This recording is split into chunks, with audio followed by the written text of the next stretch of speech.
Vyabhicari-Bhāvas Śrī Srimad, His Divine Grace, A.C. Bhaktivedanta Goswami Maharaj, Śrīla Prabhupada ki jai, Śrīla Prabhupada ki jai, His Divine Grace, Śrīla Prabhupada ki jai, Ananta Koti Vaishnava Vrinda ki jai, Namacharya Śrīla Haridas Thakur ki jai, Prem Shri Gaho, Śrī Kṛṣṇa Chaitanya Prabhu Nityananda, Śrī Advaita Gadadhara, Śrīvasadi Gaur Bhakta Vrinda ki jai, Śrī Radha Krishna Gopa Gopinath Shyamakund Radha Kund Giri Govardhan ki jai, Śrī Vrindavan Dham ki jai, Śrī Navadvip Dham ki jai, Śrī Jangile Jalangi Mae ki jai, Jamuna Mae ki jai, Ganga Mae ki jai, Tulsi Maharani ki jai, Bhakti Devi ki jai, Gaur Premanandi. All glories to the assembled devotees.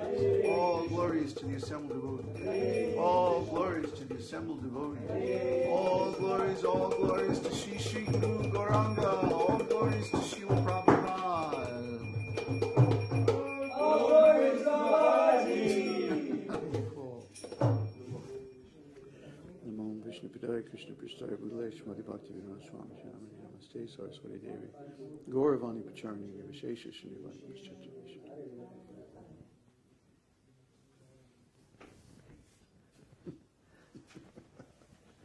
It's a plot. It's a conspiracy.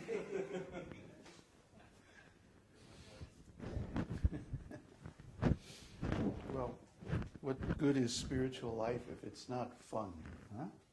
It should be fun. It should be bliss. Huh? Not that we get involved in all kinds of nasty politics and all that.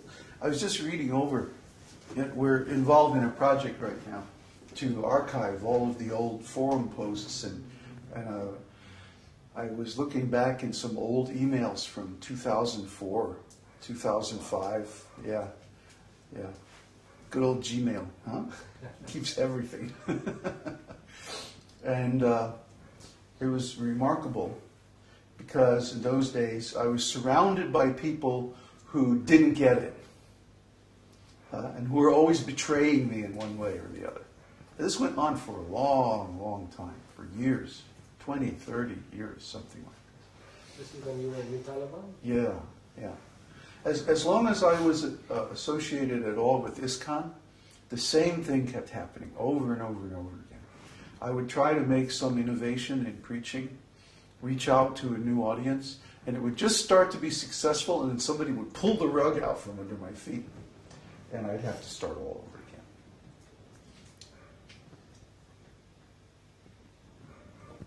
So in those days, I was trying to establish my preaching, the esoteric teaching site. 2005, wow, it's almost 4 years now. The first esoteric teaching site was esoteric-teaching.org. And that was way back in 2003. And then that site, I forget, something happened to that. Oh, I went to the Rainbow Gathering, and when I came back, the site was down, and I could never figure out why. But anyway, I established that site, and I established transcendentology.org, and our first blog, and everything like that. The first Your Perfect Body podcasts, those were all blog posts originally on the first esoteric teaching blog. And I just was looking over the emails and the questions and answers, and we're still talking about the same thing. We're still answering the same questions, the same problems, the same doubts. And they go into a few basic categories. How can I be sure that this esoteric teaching is true and it's not just some weird, cult interpretation of the Vedas or something? What about Christianity? Why do I have to give up meat eating and sex life and intoxication? And what is this? How is this different from Hinduism?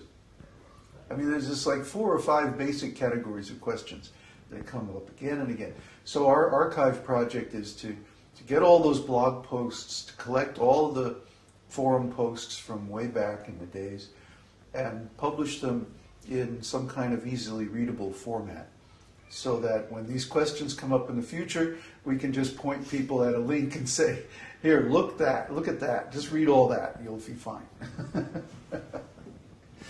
But it was amazing looking at the other emails from the various devotees. And the ISKCON devotees are the most discouraging, the most critical, the nastiest. It really amazes me. These are my god brothers and my god sisters. We're all disciples of the same spiritual master. And yet, their attitudes towards our preaching work was always so negative. Because I never saw things the same way they did. Never. From the beginning of my association with ISKCON, I had a different view of ISKCON, a different view of the esoteric teaching of the Vedas, a different view of Srila Prabhupada, and how we're supposed to present this. My view was always that we should have an esoteric school, and the work is within. It's an inner kind of work. And that one reaches conclusions by his own inner work on himself. Whereas the attitude of my godbrothers was always that, no, this is an outer kind of thing. We're building an institution, a church, and that one has to rely on the consensus of his godbrothers and the policies that the organization sets, and that you can't change anything independently. Well, that might be good if someone was inclined to speculate and like that. But if someone is expressing the same truth, but just in their own words, there's nothing wrong with that. In fact, I even have a letter directly from Srila Prabhupada that he sent to me while I was living at New Talavana. And he says in that letter, you're very nicely expressing our teachings in writing. So continue to study our books and express these teachings in your own words. That will make you a very successful preacher. That's directly from Srila Prabhupada. And the same thing happened, the same kind of relationship between Srila Prabhupada and his godbrothers. Srila Prabhupada's godbrothers did not appreciate his unique, personal, direct realization of Krishna. They said, no, you are not an officer in the Gaudiya Math, therefore you can't have any status as a preacher. You can't be authorized to preach. Srila Prabhupada, they told Srila Prabhupada he's not authorized to preach. Can you imagine that? This is a man who later on founded 108 Krishna temples and thousands of disciples all over the world, and he was not an authorized Gaudiya Math preacher. None of those people who told him he was authorized ever did anything even near what Srila Prabhupada accomplished. So every day, about between 50 and 100 people download presentations from our blog. And about 1,000 people view videos on YouTube.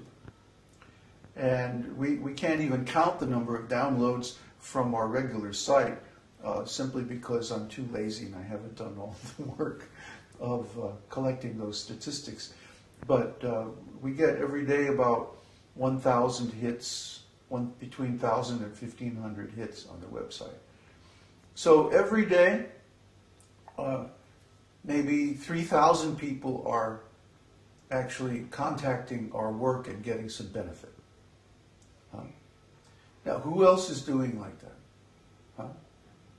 Who else, who, can you say any of our God brothers that have such an extensive reach, such an extensive presence on the internet? I don't think so. At least I haven't seen. Yet, our God brothers want to criticize. I just had an email exchange with the temple president of New Taliban, which is where I used to stay